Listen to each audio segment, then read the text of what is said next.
SP ऑफिसला का म्हणले एसपी ऑफिस का तक्रार नेमका? आम्ही रामराज्य ग्रुप महाराष्ट्र राज्य छत्रपती संभाजीनगरहून इथं आलेलो आहोत। आम्ही याच्यासाठी आलेलो आहोत का इथे गोरगरीब आदिवासी समाजावर अत्याचार होत आहे, या कारणाने झालेलो आहे आम्ही।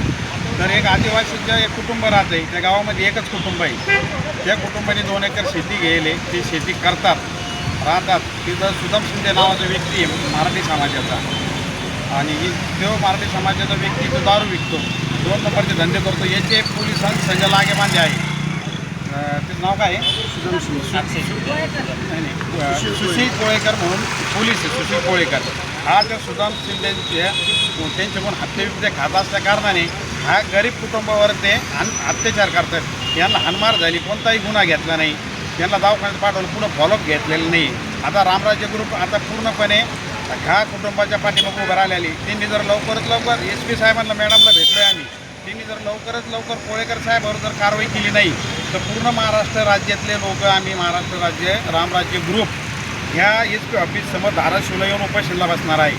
तर त्यांनी लवकरात लवकर या कुटुंबाला न्याय मिळावा आणि पोलिसावर कारवाई व्हावी आमची। सुदाम शिंदेवर तर कारवाई व्हावी, पण पोलीस त्यांना सपोर्ट करत आहे। निवेदन दिलं एसपी ऑफिसला का म्हणून निवेदन दिलंय?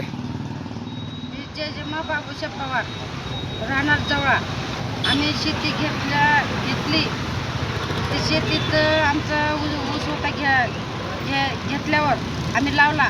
ती ऊस आम्ही काढायला गेलो तर आम्हाला मारून हाकलून लावल्यानंतर त्यांनी ऊस काढून चोरून कारखान्याला पाठवलं, कुठलं कारखान्याला पाठवलं आम्हाला माहिती पडू दिलं नाही।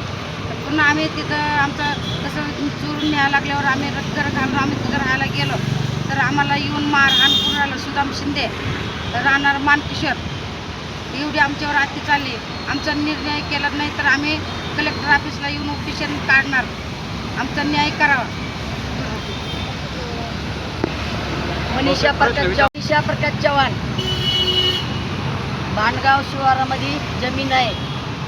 किरण बाबूशा पवार यांची जमीन तिथं आहे, तर त्यांना आम्ही तिथं गेलो शेतामध्ये। आता पेरणीचे दिवस आहे म्हणून पेरायला गेलो, तिथं पेरायचं आहे आम्हाला। आता ते तिथं गेल्यानंतर त्यांना गावातले लोक जमा केल्यानंतर कोळेकर साहेब आले तिथं।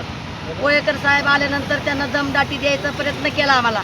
मी म्हणलं तुम्ही कितीही प्रयत्न केलं तर आम्ही तिथून जाणार नाही, आमची शेती आम्ही काय फुकट घेतली नाही। त्यांना सांगितलं तर ते आम्हाला दमदाटी देऊ राहिले।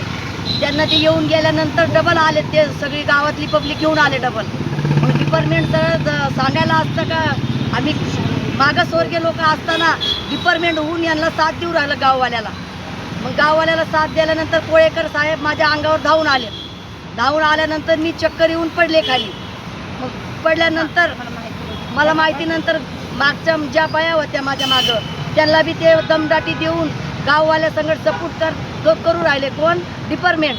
मग डिपार्टमेंट सगळं मागासवर्गीयाचे लोक आम्ही असताना आम्हाला दमदाटी देऊ राहिले। मागासवर्गीयाची यांना डिपार्टमेंटानं आमची दखल घ्यावा। आम्ही आता सध्याला तिथं राहायला आहे, माझं घर आहे तिथं। आमच्या खोटे नाटेचे आरोप घेण्याचा प्रयत्न करू राहिले। गाववाल्याला डिपार्टमेंट होऊन शिकू राहिलं तर तुम्ही त्याच्यावर खोटा आरोप करा, तसेच त्यांना काढण्याचा प्रयत्न करू आपण। कुठलं पोलीस स्टेशन येते ते? परंडा तालुका। तुमची का दखल घेत नाही का पोलीस स्टेशन? पोलीस स्टेशन आमची दखल घेत नाही। दखल घ्यायला गेले की ते लोकांसंग गाववाल्या संघ केस दाखल करून पोलीस गदर म्हणतात की तुमच्यावर सुदाम शिंदेचा दारूचा धंदा असताना ते त्यांच्याकडून दारू पिऊन सगळे लोक टुकार लोकांना दारूची पार्टी देऊन ते मारहाण दगडफेक तिथं चालू आहे। तिथं रोडावर कुठं बी पुंड राहिले, गावात काय येऊन दे ना ते। मग आम्ही बया माणसं आहे, बया माणसाला तिथं आम्हाला भीती आहे। आम्हाला काहीतरी त्यांचं पोलीस डिपार्टमेंटचं संरक्षण पाहिजे, आमचा न्याय भेटला पाहिजे, ही आमच्या हात जोडून विनंती आहे। आमच्या पुरीवर सुद्धा अशी काय केली, पारधड्या तुला मारून पुरीचे कपडे सुद्धा फाडलेले। त्यांनी सुदाम शिंदे केस घेऊन आम्ही पोलीस स्टेशनला गेले तरी पोलिसांनी केस घेतली नाही।